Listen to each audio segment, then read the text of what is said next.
सुंदरगढ़ गांव में विक्रम अपनी पत्नी कविता और छोटे भाई रोहित के साथ रहता था। विक्रम और कविता दिन भर रोहित से खेत और घर का सारा काम करवाते थे, लेकिन बदले में उसे भरपेट खाना भी नहीं देते थे। भाभी, थोड़ी सी रोटी और दे दीजिए ना, अभी मेरा पेट नहीं भरा है। अरे, पहले मांगना था ना, खाना तो खत्म हो गया है। भाभी, रोज आप ऐसा ही करती हैं। आपको पता है मैं दिन भर खेत में खटता हूँ, फिर भी आप हिसाब से खाना क्यों नहीं बनाती? अच्छा, अब तू मुझसे जुबान लड़ाएगा? इतना बड़ा हो गया तू। रुक, अभी तेरे भाई को बताती हूँ।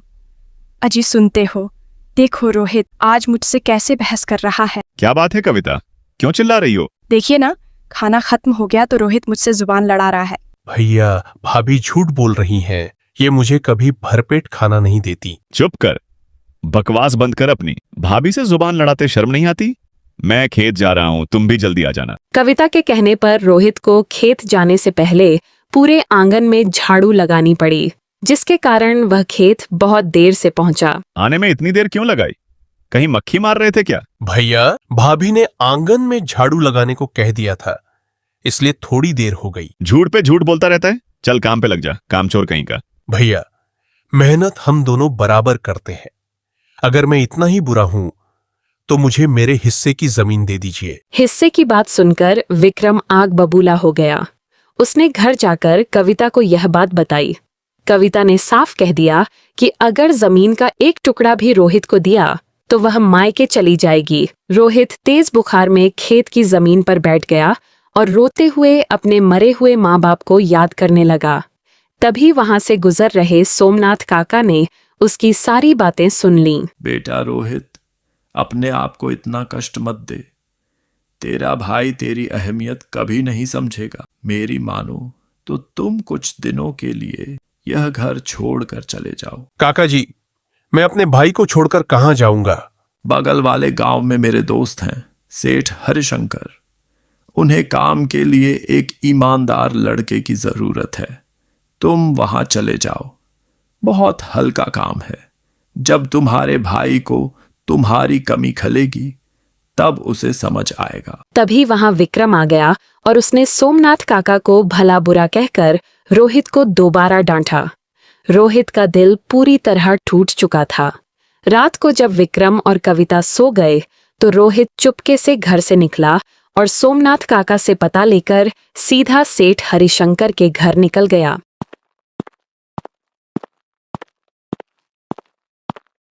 सेठ हरिशंकर की कोई संतान नहीं थी और वे लंबे समय से एक सच्चे और ईमानदार वारिस की तलाश में थे। जब रोहित वहां पहुंचा तो सेठ जी ने उसे अपनी गायों की देखभाल का काम दिया, जिसके बदले 3 वक्त का खाना और 10,000 रुपये महीना तय हुआ। रोहित की सादगी देख सेठ जी ने उसकी आखिरी परीक्षा लेने की सोची। एक रात सेठ जी ने चुपके से नोटों से भरा एक बड़ा बैग रोहित के कमरे में रख दिया। अगली सुबह सफाई करते वक्त रोहित को वह बैग मिला। अरे, इतने सारे पैसे, ये बैग मेरे कमरे में कहां से आया? खैर, जो भी हो, मुझे देर हो रही है। पहले गायों को चारा दे दूं, बाद में देखूंगा। शाम को काम खत्म करने के बाद रोहित वह नोटों से भरा बैग लेकर सीधा सेठ हरिशंकर के पास पहुंचा। सेठ जी, ये पैसों से भरा बैग मुझे सुबह मेरे कमरे में मिला था। ये मेरा नहीं है, इसे आप संभालिए। रोहित बेटा, तुमने मेरा दिल जीत लिया। ये बैग मैंने ही तुम्हारे कमरे में रखा था। मैं तुम्हारी परीक्षा ले रहा था और तुम उसमें पूरी तरह पास हो गए। कैसी परीक्षा सेठ जी? बेटा, मेरी कोई संतान नहीं है। मुझे एक ऐसे वारिस की तलाश थी जो मेरे बाद मेरी इस धन दौलत और पशुओं को संभाल सके। आज से तुम इस घर के मालिक हो। अब तुम अपने गांव जाओ, वहां अपने लिए एक अच्छी सी जमीन देखो। मैं तुम्हारे लिए वहां एक आलीशान घर बनवाऊंगा। रोहित शानदार गाड़ी लेकर जब अपने पुराने गांव सुंदरगढ़ पहुंचा तो वह जमीन खरीदने के लिए मालिक का इंतजार कर रहा था। तभी वहां से विक्रम और कविता गुजरे।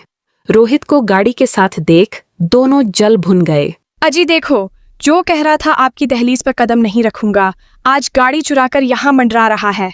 क्यों रे रोहित, ये गाड़ी कहां से चुरा कर लाया तू? भैया, मैंने अपनी बात निभाई है। मैंने आपकी दहलीज पर कदम नहीं रखा। मैं यहाँ अपने घर के लिए जमीन खरीदने आया हूँ। तभी वहां सोमनाथ काका आ गए। विक्रम, कविता, तुम लोग जिसे चोर और कामचोर कह रहे हो, जानते भी हो वो कौन है? वो इस पूरे इलाके के सबसे अमीर इंसान सेठ हरिशंकर का इकलौता वारिस और इस गाड़ी का असली मालिक है। यह सुनते ही विक्रम और कविता के पैरों तले जमीन खिसक गई। दोनों को अपनी गलती का एहसास हुआ। रोहित, मुझे माफ कर दे भाई, मैंने तेरे साथ बहुत बुरा किया। हमारे साथ घर चल। हाँ देवर जी, हमें माफ कर दीजिए। भैया भाभी, मैं आप दोनों से कभी नाराज था ही नहीं। मुझे तो हमेशा यही लगा कि आपकी डांट में मेरा भला छिपा था, लेकिन अब मैं आपके साथ नहीं रह सकता, क्योंकि मैंने सेठ जी को वचन दिया है कि मैं हमेशा उनके साथ रहूंगा। इतना कहकर रोहित सोमनाथ काका के साथ गाड़ी में बैठकर वापस सेठ जी के पास चला गया और वहां खुशी खुशी रहने लगा। ईमानदारी, धैर्य और मेहनत का फल हमेशा मीठा होता है। जो दूसरों के साथ अन्याय करता है उसे एक दिन अपनी गलती का पछतावा जरूर होता है। वहीं सच्चा और नेक इंसान देर से ही सही, लेकिन सम्मान और सफलता अवश्य पाता है। अगर ये वीडियो अच्छा लगा हो तो वीडियो को लाइक और चैनल को सब्सक्राइब कर लेना।